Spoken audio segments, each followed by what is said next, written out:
Sud Radio, c'est ça la France, Nathalie Schrengerma. Nous voilà de retour dans C'est ça la France sur Sud Radio et on va continuer nos rencontres, nos découvertes, cette fois-ci avec un invité qui a créé une solution numérique qui risque de parler à beaucoup de monde. Share Héritage, qui est une jeune start-up Malouine de Saint-Malo, qui a développé une plateforme web et mobile pour simplifier la gestion des biens partagés, maisons de famille, résidences secondaires, héritage en indivision. Que des sujets qui peuvent fâcher. On en parle tout de suite avec le fondateur Alexis Rochette. Sud Radio, c'est ça la France. Bonjour Alexis Rochette. Bonjour, enchanté. Enchanté, donc vous êtes le fondateur ou l'un des fondateurs de Share Héritage. Peut-être Share Heritage, peut-être qu'il faut le dire à l'anglaise. Comme vous voulez, c'est le petit jeu de mots, effectivement. Alors, nous sommes nombreux à gérer parfois seuls et de manière un petit peu artisanale notre patrimoine, ce qui nous vaut quelques petits soucis de famille. Alors, qu'est-ce qui vous a donné envie? Qu'est-ce qui a été le déclic pour lancer cette entreprise Share Héritage? Alors le déclic, en fait, il vient d'une situation vécue personnelle. J'ai une famille du côté de ma maman qui est en Bretagne Nord, à côté de Saint-Malo. C'est pour ça d'ailleurs que je m'y suis rapproché. Et on a la chance d'avoir une maison en indivision entre ma maman et ses frères et sœurs suite au décès de leurs parents. Et en fait, ça a été compliqué, comme dans beaucoup de familles, en fait, pour continuer à maintenir, à entretenir cette maison pour pouvoir en profiter. Et c'est le constat des 10 dernières années où j'ai vu un certain délitement, à la fois matériel, du climat familial et puis d'un point de vue financier. Exactement, à la fois l'entretien de la maison et sur les relations humaines entre ma mère, ses frères et sœurs. Et ça commençait même à toucher notre génération. Et c'est là où je me suis dit, ok, on a un souci et il faut faire quelque chose. Voilà. Mais c'est dû à quoi? C'est parce qu'il y a une opacité, on a l'impression que c'est mal géré. Qu'est-ce qui fait qu'il y a des tensions comme ça qui arrivent au sein d'une famille dans la gestion en copropriété de biens familiaux? Exactement. C'est une problématique qui est souvent commune. La première chose, c'est que déjà vous avez des personnalités dans la famille qui sont toutes différentes. On a tous des frères et sœurs qui ont des situations géographiques, on n'habite pas tous aux mêmes endroits, de plus en plus d'ailleurs. On a des situations économiques différentes, on a des situations philosophiques différentes, on s'est marié, pas marié, etc. Donc on est tous différents et on évolue différemment. On était tous frères et sœurs tout petits ensemble et on a joué dans les mêmes bacs à sable, mais après on a tous évolué.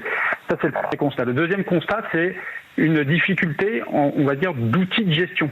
Aujourd'hui, quand vous avez une maison partagée, vous avez très souvent un groupe familial WhatsApp dans lesquels vous avez aussi bien la photo ou la dernière vidéo du petit dernier cousin qui est né et 10 secondes après, une question sur la chaudière ou le budget ou l'entretien du jardin. Oui. Et en fait, ça plus une succession d'emails, plus des tableaux Excel qui sont pas forcément mis à jour sur les questions budgétaires, plus des plannings qui se croisent, plus, au final, en fait, c'est la difficulté de la transparence et de la clarté qui amène cette espèce de tension avec des ressentis après humains qui remontent et qui exacerbent en fait ces ressentis historiques. Et c'est de là que vient généralement le problème. En fait, c'est vraiment un manque de communication et un manque de clarté par rapport à des situations humaines différentes. Voilà. C'est pour ça qu'avec la plateforme Share Héritage que vous avez créée, on gagne en transparence, tout est mis en commun, c'est ça ? Exactement. En fait, l'objectif, c'est de proposer des outils qui sont extrêmement dédiés. Prenez le premier exemple, c'est le budget, pour scanner des factures et des dépenses liées à la maison. C'est pas votre papa ou c'est peut-être pas vous qui, au sein de votre fratrie, doit gérer le budget. C'est la plateforme qui va faire des relances aux frères, aux sœurs, aux copropriétaires, parce que ça peut être aussi sous forme d'indivision et de SCI. Donc aux associés, j'ai envie de dire de rembourser le compte commun ou de rembourser un tel ou un tel par rapport à la dépense qui a été générée. Il y a la fonctionnalité qui est liée au planning. Aujourd'hui, quand vous arrivez dans une maison de vacances, on a tous envie de venir, j'ai envie de dire, à la même période. Donc comment on fait pour faire une rotation?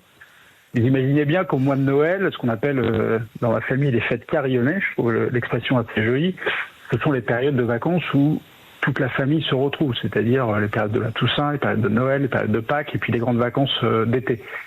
Mais quand on a plusieurs frères et sœurs, il faut trouver des systèmes de rotation. Donc nous, on propose avec notre solution de planning alternatives de planning différentes, avec des systèmes de crédit jour ou de rotation automatique, enfin peu importe. Mais le planning permet de structurer les présences des uns et des autres, permet aussi d'identifier quand est-ce qu'il y a l'entretien, quand est-ce que, je sais pas, le plombier ou le chauffagiste va venir rénover la chaudière, ou le couvreur pour les toitures ou le jardinier. Et donc, du coup, en fait, d'avoir un planning qui est partagé, qui est commun à toute la famille et qui est équitable. Parce que l'objectif, c'est toujours l'équité. L'équité, et qui gère aussi bien, comme vous l'avez dit, la répartition des tâches, ou bien on a le côté vraiment purement financier, ou rien que la communication, quoi. Vraiment, ou l'organisation, comme vous le dites, effectivement, c'est un grand classique, la maison de famille.